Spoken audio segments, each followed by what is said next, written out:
Oke, jadi langkah pertama adalah kita membuat save filenya dulu. Jadi saya coba membuat save filenya dengan nama layernya namanya jalan, tipenya adalah tentu polyline. Kemudian di sini saya menggunakan sistem koordinat OJS 1984 geografis ya. Nah, sudah dapat jalan, kemudian ini sudah muncul jalan sebagai layer yang berisi informasi jaringan jalan nantinya, tapi ini masih kosong. Jadi step berikutnya adalah kita harus menggambar atau mendigitasi jaringan jalannya. Di sini saya coba menambahkan satu layer ya, Google layer. Jadi Google layer ini berisi base map dari Google ya, meliputi ada Google Satellite dan juga ada Google Street ya. Jadi macam-macam, ada Google Hybrid, Terrain dan lain sebagainya.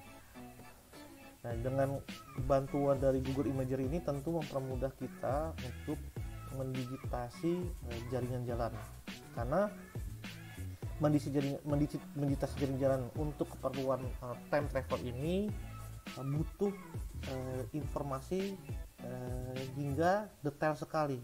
Maksudnya detail sekali itu adalah pertama kita harus mengikuti arah jalan. Nah, sebagaimana kita tahu jalan itu kan pasti punya arah ya. Ada yang satu arah, ada yang memiliki dua arah ya. Jadi itu harus kita sesuaikan arahnya dengan dengan cara mendigitasi sesuai dengan arahnya. Oke, jadi kemudian saya tambahkan Google layer.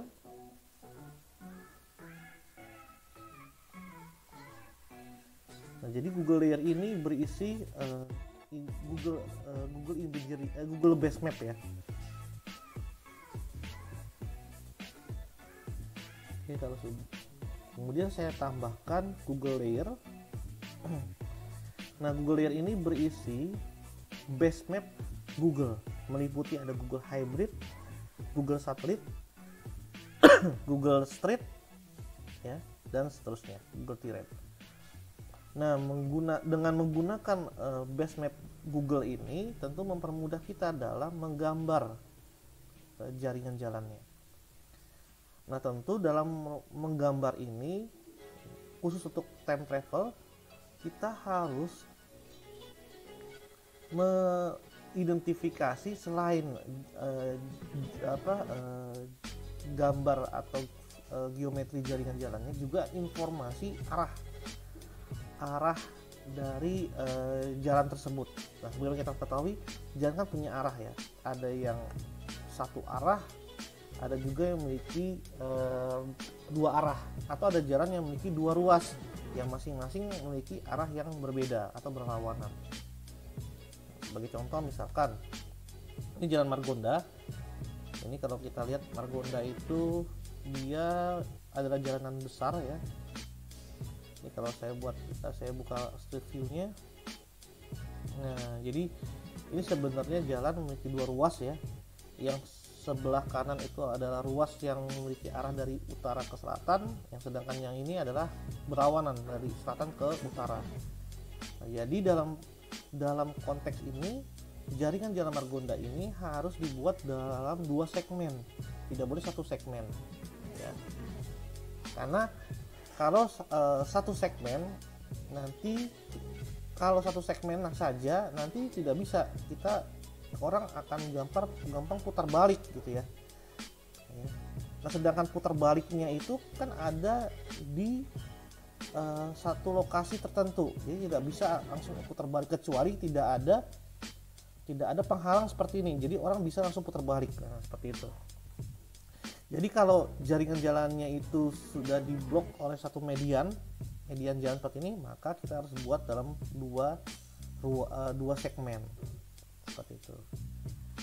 Nah, jadi yang perlu dilakukan adalah sekarang kita mulai menggambar atau mendigitasi jalannya. Nah, jadi mendigitasi jalannya juga harus sesuai dengan arah. Misalkan saya coba digitasi dari sini dulu ya. klik editor, start editing, jalan. Nah di sini saya coba digitasi dari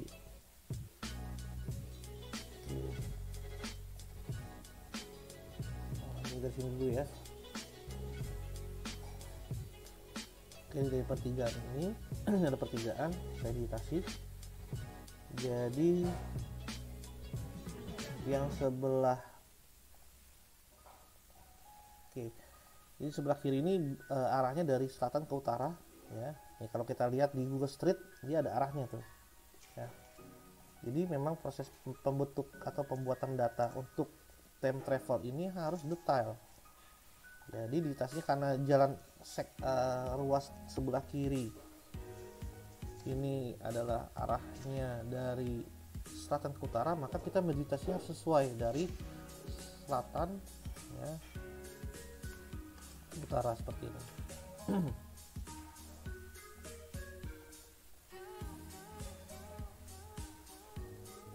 Nah seperti itu ya.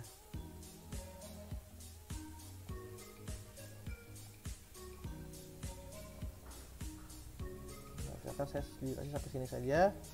Nah kemudian ruas sebelah kanannya itu kita digitasi berlawanan arah dari selatan ke dari utara ke selatan.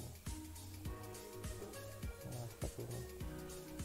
Jadi model jalan yang memiliki median di tengahnya itu harus digitasi ke dalam dua segmen seperti itu ya. Nah jadi ini jalannya sudah kita buat. Nah kemudian langkah selanjutnya kita tambahkan smart. Oke, ini sudah selesai. Kemudian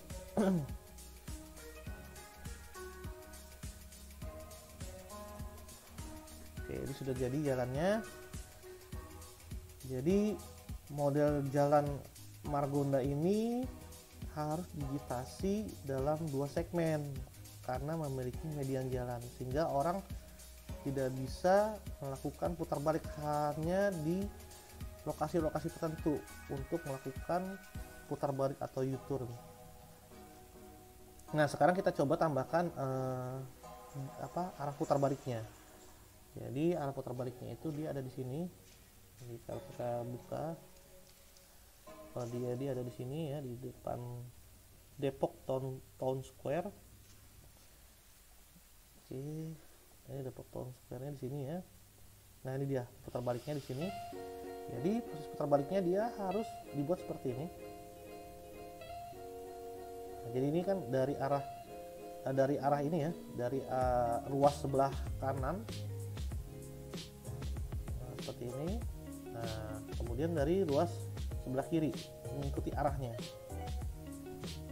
karena kebetulan putar baliknya ini dia bisa dari dua arah berlawanan ya. Yang dari sisi kiri bisa putar balik, yang dari sisi kanan bisa putar balik, dari sisi kiri bisa putar balik seperti itu. Oke, jadi sudah jadi ya nih namanya jaringan jalan untuk Margonda, jalan Margonda atau jalan besarnya. Selanjutnya kita harus mendigitasi jaringan jalan lainnya. Sebagai contoh misalkan ada jalan-jalan yang mengarah jalan-jalan kelas bawah ya, katakanlah ke kelas arteri, maka ini kita buat kelas-kelas jalan-jalan lokalnya. Nah kalau ini ya, nah ini karena kalau dia jalannya dua arah ya, jadi cukup kita digitasi dalam satu segmen saja. Nah digitasinya pun bisa bebas ya arahnya seperti ini.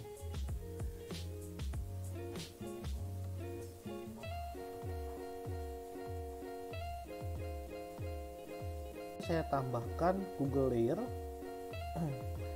Nah Google Layer ini berisi base map Google, meliputi ada Google Hybrid, Google Satelit, Google Street, ya, dan seterusnya, Google T-Rep. Nah, dengan menggunakan base map Google ini tentu mempermudah kita dalam menggambar jaringan jalannya.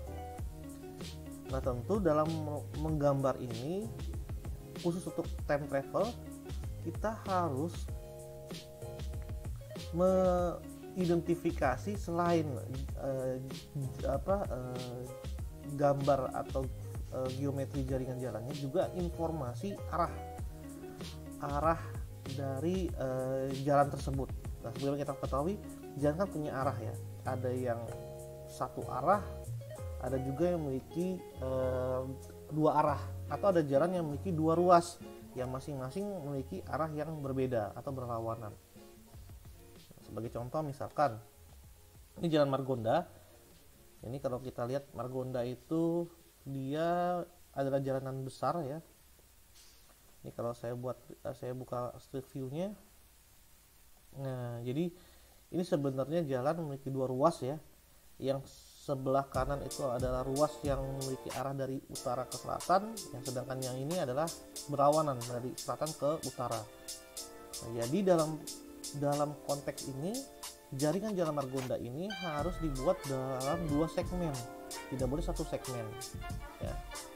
Jadi kalau jaringan jalannya itu sudah diblok oleh satu median jalan seperti ini, maka kita harus buat dalam dua segmen seperti itu. Nah, jadi yang perlu dilakukan adalah sekarang kita mulai menggambar atau mengeditasi jalannya. Nah, jadi mengeditasi jalannya juga harus sesuai dengan arah. Nah, misalkan saya coba editasi dari sini dulu ya. Klik editor, start editing, jalan. Nah, di sini saya coba editasi dari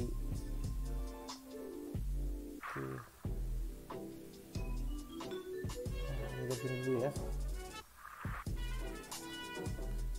Oke, dari pertigaan ini ada pertigaan, saya editasi. Jadi yang sebelah jadi sebelah kiri ini arahnya dari selatan ke utara ya. Ini kalau kita lihat di Google Street dia ada arahnya tuh ya. Jadi memang proses pembuatan data untuk time travel ini harus detail. Jadi editasinya karena jalan ruas sebelah kiri ini adalah arahnya dari selatan ke utara, maka kita meditasinya sesuai dari selatan ya ke utara seperti ini.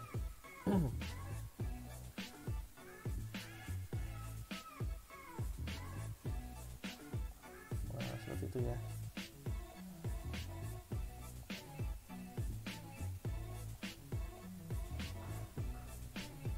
Saya editasi sampai sini saja.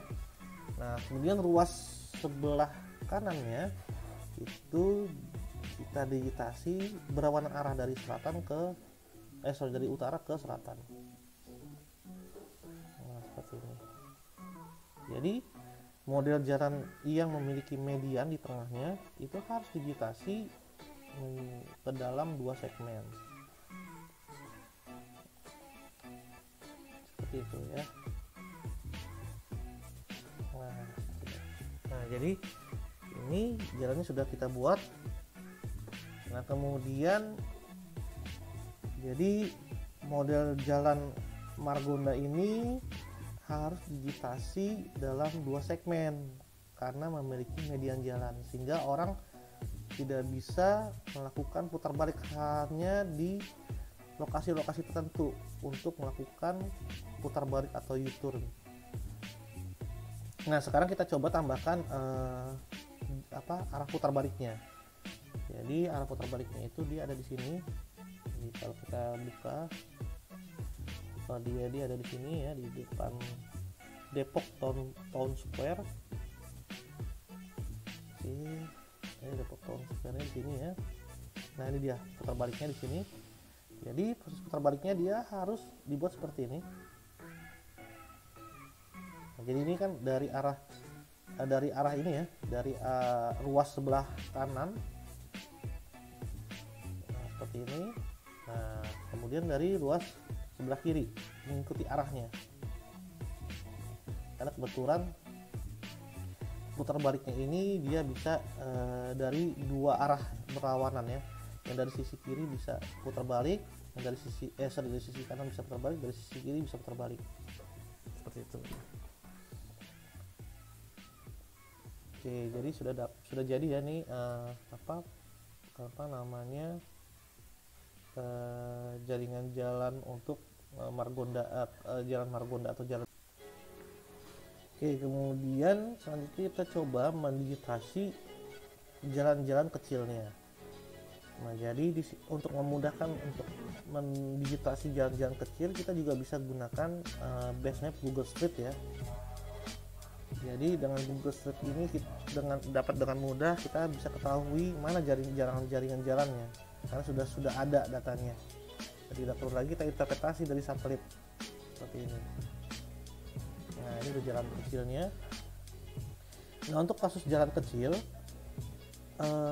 mendigitasinya tidak perlu 2 segmen, karena di jalan kecil ini kan dia tidak punya median, artinya orang putar balik di mana saja juga bisa gitu ya.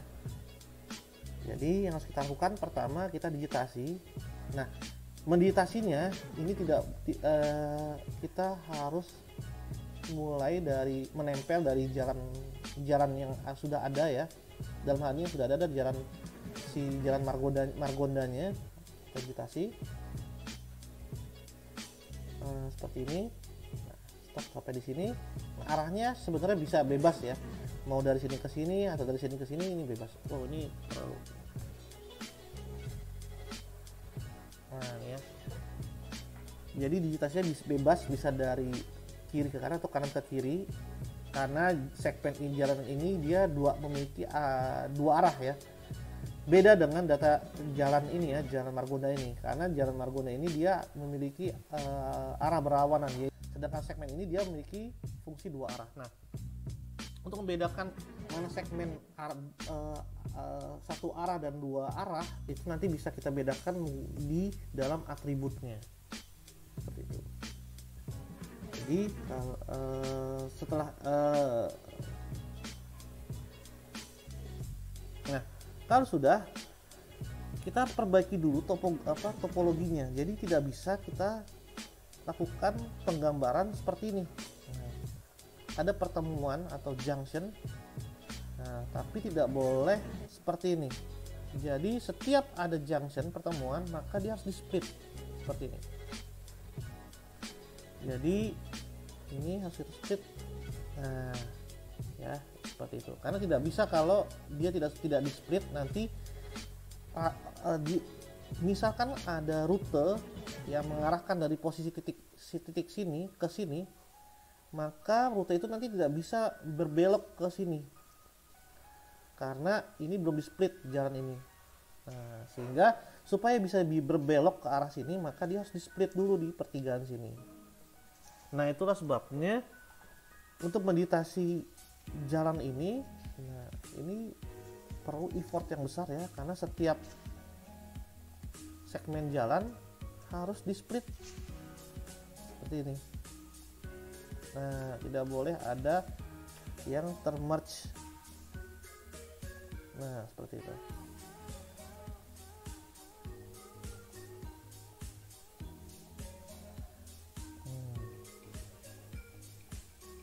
Oke, seperti itu ya.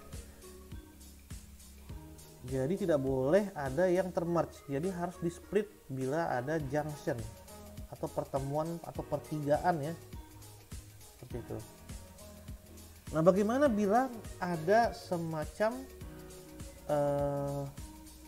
flyover? Nah, kalau flyover, maka misalkan ya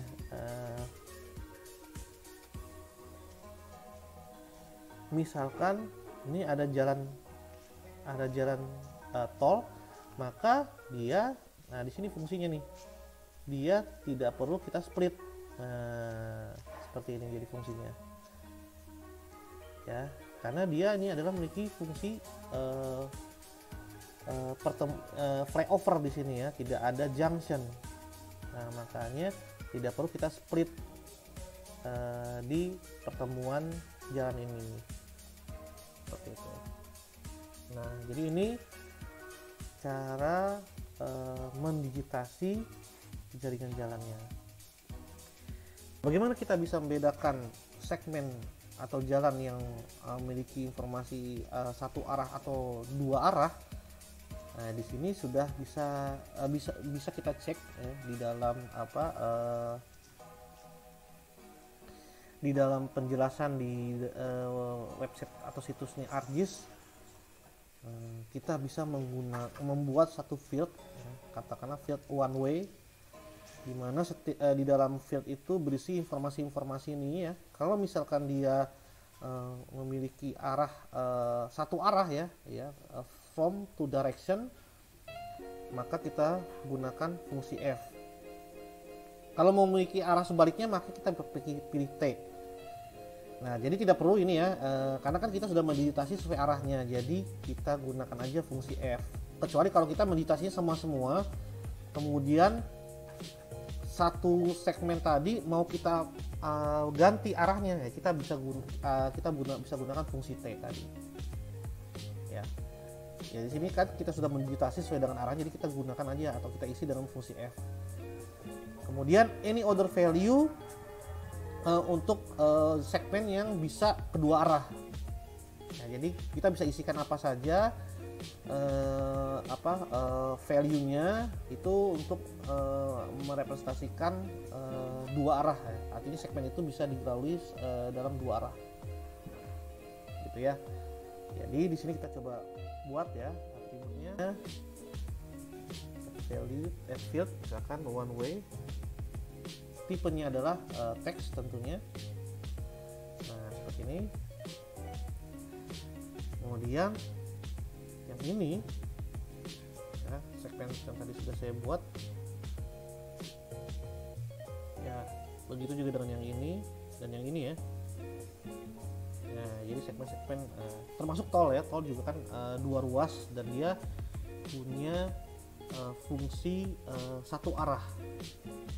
Jadi kita isi dengan kode F.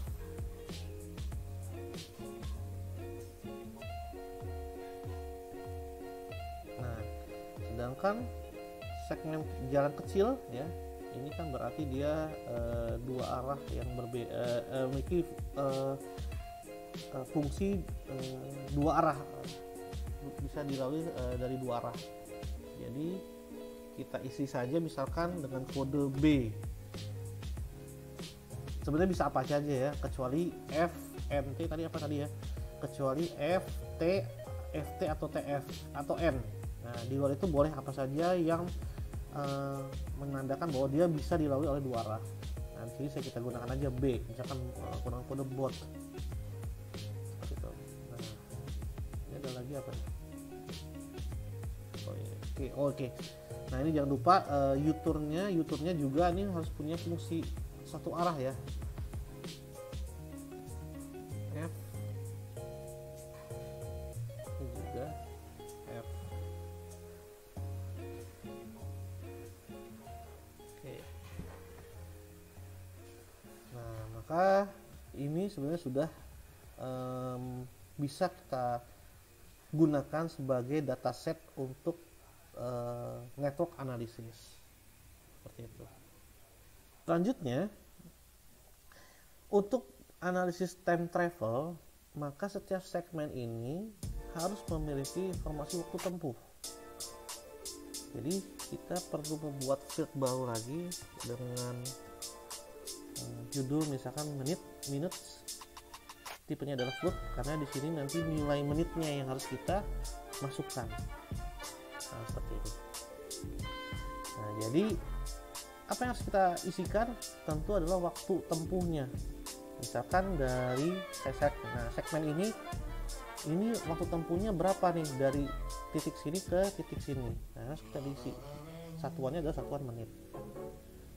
Begitu juga dengan jalan-jalan kecil ini atau jalan tol. Nah, terkadang kalau kita isi dalam satuan menit ini kan agak mempersulit. mudahnya adalah kita menghitungnya berdasarkan kecepatan. Nah, jadi kita bisa buatkan satu informasi baru, misalkan kecepatan kilometer per jam atau V ya, kecepatan ini fluid. Nah, kilometer per jam ya. Nah, kalau patokannya kilometer per jam ini agak mudah ya. Misalkan segmen jalan ini, nah ini segmen jalan ini waktu tempuhnya ya.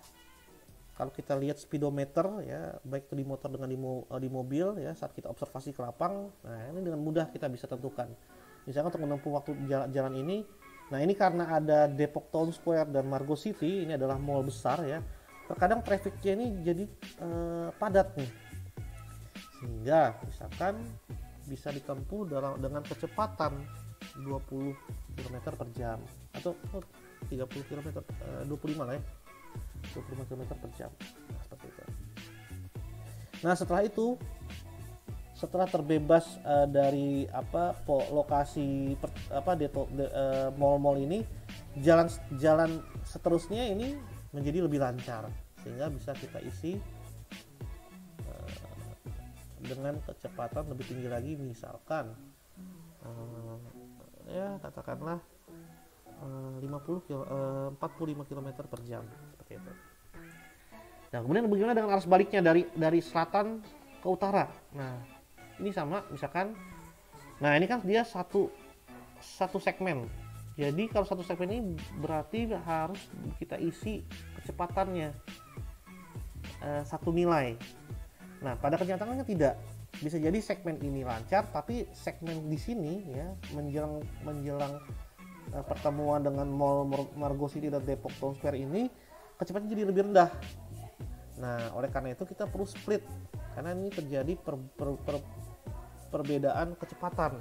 Nah, jadi saya split seperti ini.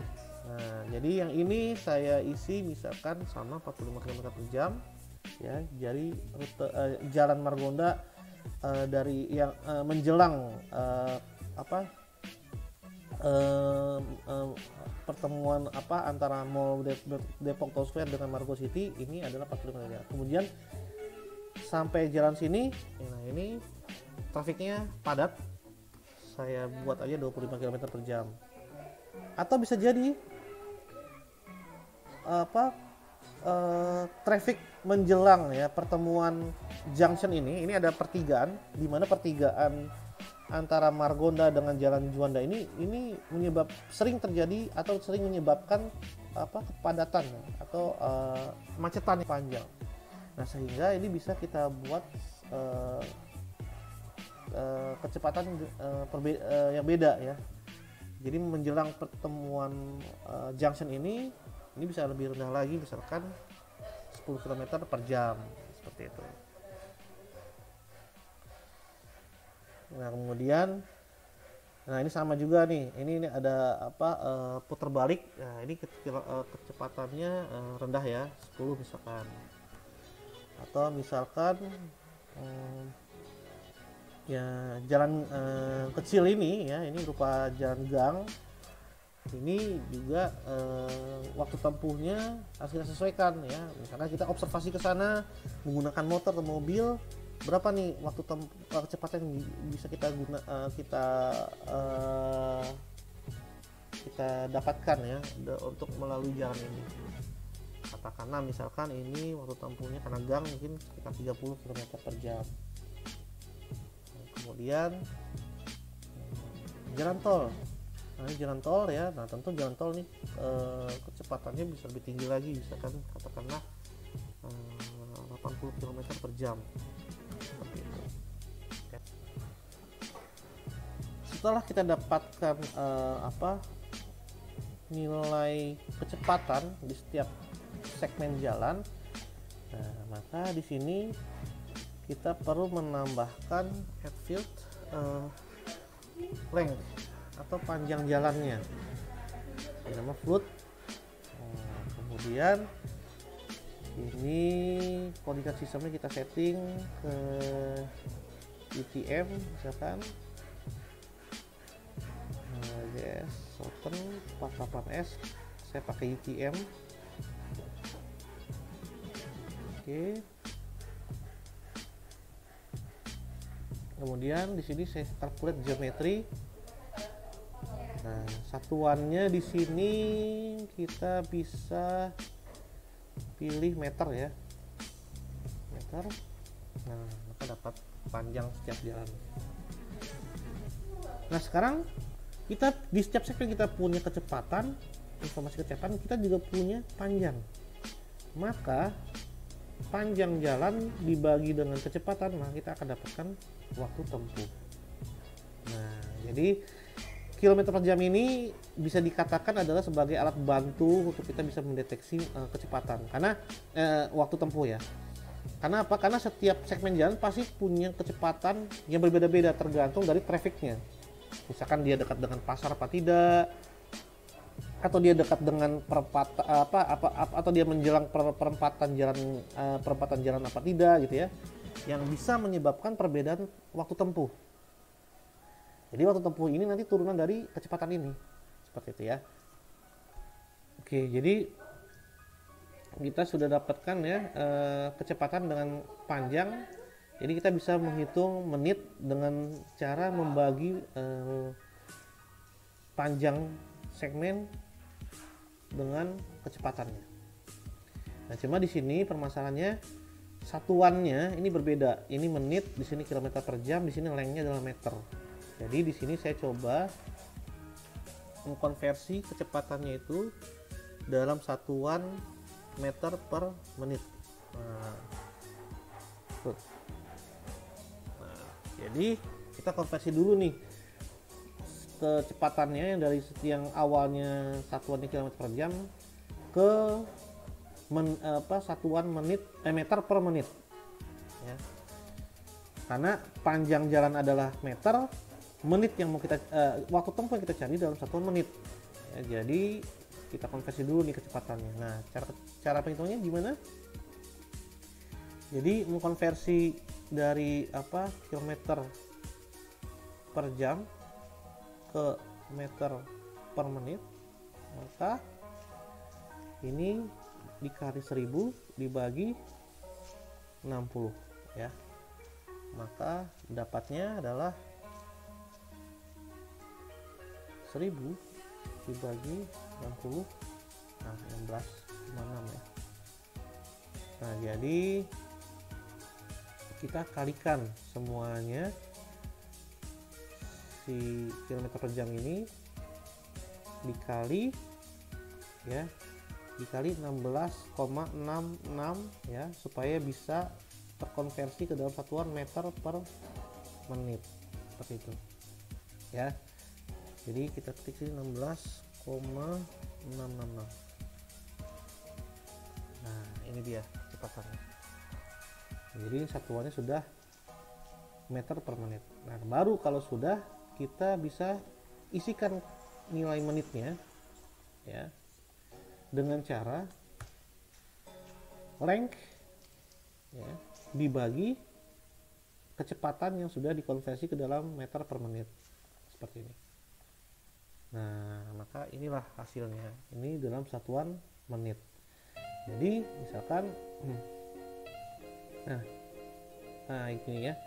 Jadi waktu tempuh ya dari jarak sini ke sini ya dengan length sejauh 1480 meternya, 1,4 kilo dengan kecepatan seperti ini, maka waktu tempuhnya adalah 1,97 menit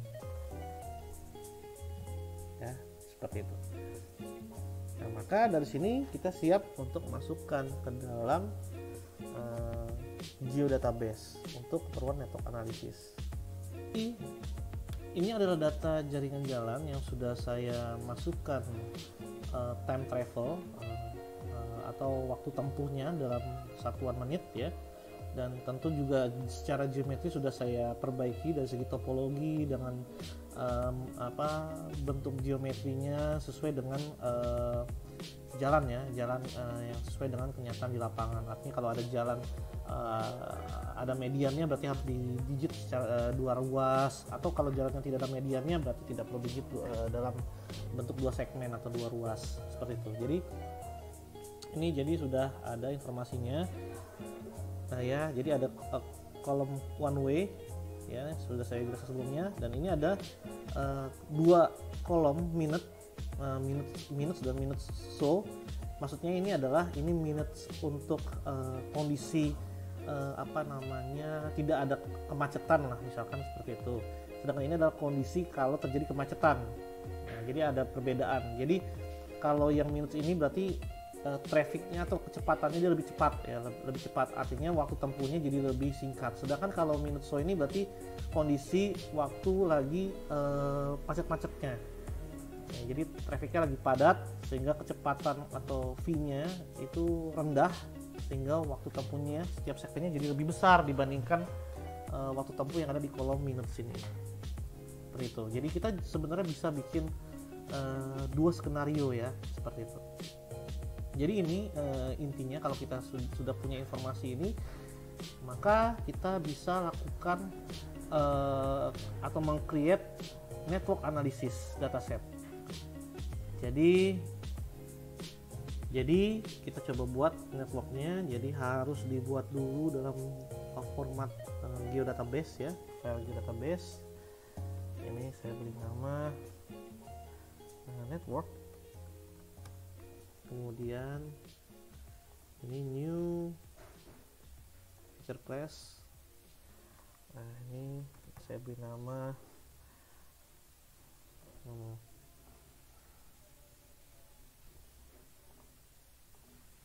Oke, jadi ini ya datanya. Oke, jadi kita mulai dengan membuat semacam geodatabase baru ya. Saya beri nama misalkan dataset. Kemudian kita buat feature dataset ya, misalkan dengan nama network. Ini karena sistem koordinat yang kita pakai adalah WGS 1984, jadi saya pakai WGS 1984. Oke, sudah jadi networknya. Kemudian kita import feature class-nya ke sini. Location-nya di dalam network ya, di nama jalan, sudah di oke. Nah, ini proses import data.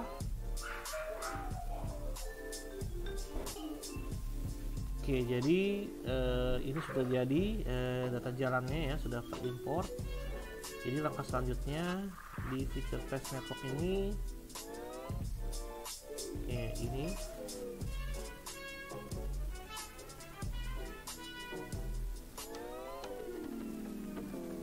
Oke, jadi ini jalannya sudah terimport, sudah masuk di dalam feature datasetnya, feature dataset network.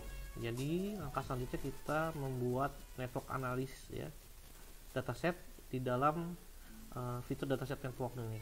Jadi klik kanan di feature dataset network ini, klik new, lalu pilih network dataset. Nah, ini kita klik next saja, next terus. Nah, ini from end to end ya, klik next. Oke, pada step ini kita harus menyeting beberapa parameter. Utamanya di sini kita harus menyeting parameter informasi waktu tempuh dan parameter rule dari arah, aturan arah. Nah, jadi kita sudah buat di dalam 2 field ya, field minutes dan field one way. Kalau kita membuat penamaannya seperti ini langsung terdeteksi oleh si ArcGIS-nya. Karena si ArcGIS-nya akan mengenali kalau dia sudah sesuai penamaannya, sesuai dengan standarnya si ArcGIS ya. Kalau untuk waktu tempuh dia minutes, kalau untuk rule arah dia pakai penamaan one way seperti itu. Nah, di sini kita bisa duplikat minusnya karena di sini ada dua skenario kecepatan atau waktu tempuh ya. Jadi di sini kita duplikat seperti ini ya. Jadi minus ini ya, kalau kita double klik, nah fieldnya itu adalah minutes, yang berarti informasi waktu tempuh pada skenario tidak macet. Nah, sedangkan yang minus 2 ini kita setting fieldnya adalah minutes show. Berarti ini adalah nilai waktu tempuh pada skenario kondisi macet kayak gitu ya. Jadi oke. Jadi di sini ada dua skenario ya, minutes dan minus 2 ya. Jadi seperti itu. Kalau sudah, kita klik next. Ini kita next lagi. So, ini dino saja, lalu next sampai finish seperti itu. Ini the new network has been created, kita yes saja dan tunggu sampai prosesnya selesai. Oke, jadi ini hasilnya sudah selesai. Klik yes, nanti akan muncul seperti ini. Jadi ini adalah hasil dari proses membuat network dataset. Nanti akan muncul dua layer ini ya, network ND junction dan network edge, network ND edge ya. Begitu juga kalau kita cek di katalog ya, di katalog, nah ini juga muncul seperti ini, ada dua ya. Nah, sekarang ini kita matikan saja supaya tidak memberatkan kinerja laptop kita. Nah, sekarang kita akan coba, kita tes apakah berjalan sesuai dengan keinginan kita untuk network dataset ini. Jadi kita munculkan toolbar network analisisnya, kita gunakan mode new root saja. Jadi mode new root ini mode untuk menghasilkan rute terbaik ya dari satu lokasi ke lokasi lain. Jadi di sini saya mencoba membuat plot location start dan stopnya. Dimulai dengan ini, saya klik, saya buat startnya di sini ya. Kemudian stopnya di sini.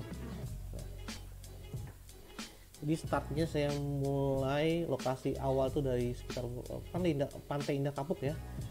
Kemudian stopnya saya plot di sekitar Jaksel. Kemudian kita cek, kita setting di sini di double klik di root, masuk ke tab analisis setting. Impedance-nya kita gunakan minutes ya. Waktu tempuh berarti ini. Jadi rute yang akan dihasilkan adalah rute terbaik berdasarkan waktu tercepat karena satuannya menit. Nah, jadi mode yang saya pakai ini adalah skenario tanpa kemacetan, yaitu minutes. Kalau minus 2 berarti skenario dengan kemacetan. Saya pilih dulu yang tanpa kemacetan. Kalau sudah di oke, lalu solve. Nah, jadi dia akan mencari rutenya. Nah, ternyata ketemu nih. Nah, inilah rutenya ternyata. Nah, jadi ini ada rute, jadi ternyata rutenya itu menempuh lewati jalur tol ya. Nah, kenapa bisa terjadi seperti itu? Karena tentu tol memiliki waktu kecepatan atau waktu tempuh yang lebih cepat ya. Nah, bagaimana kalau kita setting, kita ganti dengan mode length. Nah, berarti length ini berarti tanpa time travel. Jadi satuannya bukan menit tetapi jarak. Artinya ini adalah rute terdekat. Jadi rute terdekat. Kita cek ya, rute terdekatnya seperti apa. Kita solve. Nah, rute terdekat. Jadi kalau secara rute terdekat dia tidak menggunakan tol. Rutenya adalah jalan non tol tentunya ya. Nah, tentu kalau kita hanya mengandalkan berdasarkan jarak, tentu kita tidak tahu ya di sepanjang rute ini apakah ada titik-titik kemacetan atau waktu tempuhnya bisa jadi lebih lambat dibandingkan dengan kalau kita gunakan tol tentunya. Nah, sehingga analisis time travel ini lebih tajam untuk mendapatkan best route atau rute terbaik karena di dalamnya sudah memperhitungkan kecepatan tempuh. Jadi kita bisa ketahui mana titik jalan yang lebih cepat, mana yang jalan yang lebih lambat. Kira-kira seperti itulah. Ya.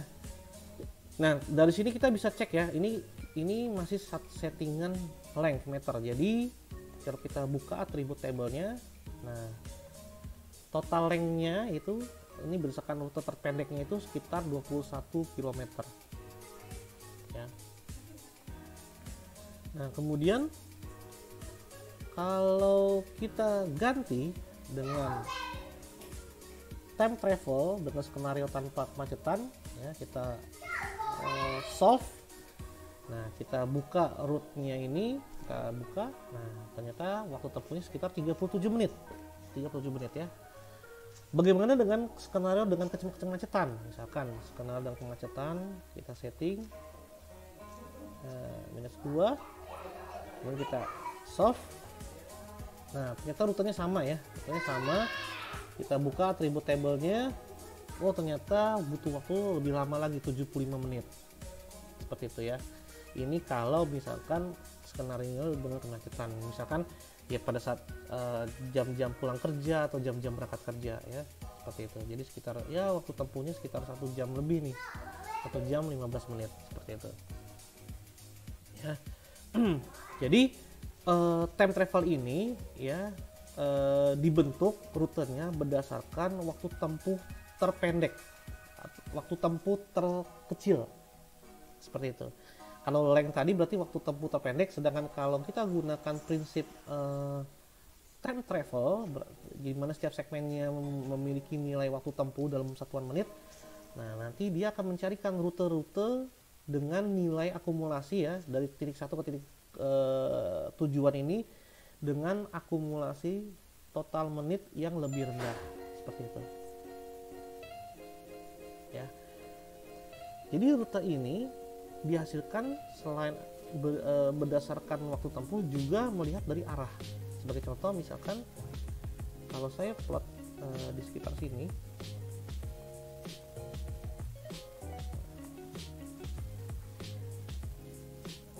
oke sekitar ya ini ya, ini ada jalan satu arah ya di sekitar Menteng Agung, Tanjung Barat ya. Jadi ini ada jalan yang memiliki fungsi satu arah. Nah, seperti ini. Nah, jadi yang sebelah kanan ini ya, ini adalah arah yang menuju Bogor ya. Sedangkan ini sebelah kanannya ya. Sebelah kirinya ini adalah arah yang menuju Jakarta. Jadi di jalan ini dipisahkan, di tengah-tengahnya bukan lagi median jalan tetapi rel kereta api ya, sehingga harus kalau misalkan posisi kita berada di sebelah kanan mau ke arah Jakarta ya kita harus putar balik dulu ke selatan, seperti itu. Nah sekarang kita coba cek ya, oh, ini harus diganti nih, satunya di sini, duanya di sini. Oke. Nah, kita cek bener nggak? Oh, oke ternyata benar ya. Jadi kalau kita ganti ke sini bagaimana? Nah, kita select. Nah, ternyata bisa mengarah ke sini. Ini kalau pakai minutes ya. Oke. Coba kalau kita geser ke sini bagaimana? Oh, masih ya, ternyata waktu tempuhnya ke sini. Bagaimana dengan seperti ini? Nah, ternyata kalau kita bergeser lebih ke selatan, nah ternyata waktu terbaiknya yaitu seperti ini, jadi harus ke selatan dulu baru ke sini. Nah bagaimana kalau berdasarkan length? Nah ternyata beda lagi dia, kalau length dia harus melalui ini. Nah mungkin ini kan jalan-jalan kecil ya, yang mana jalan-jalan kecil ini bisa jadi secara waktu tempuh dia lebih lambat bila dibandingkan dengan jalur-jalur jalan-jalan besar. Itu. Oke, mungkin itu yang bisa saya sampaikan. Nextnya nanti kita akan mencoba menggunakan time travel untuk dalam mode service area. Demikian yang bisa saya sampaikan. Semoga bermanfaat. Wassalamualaikum warahmatullahi wabarakatuh.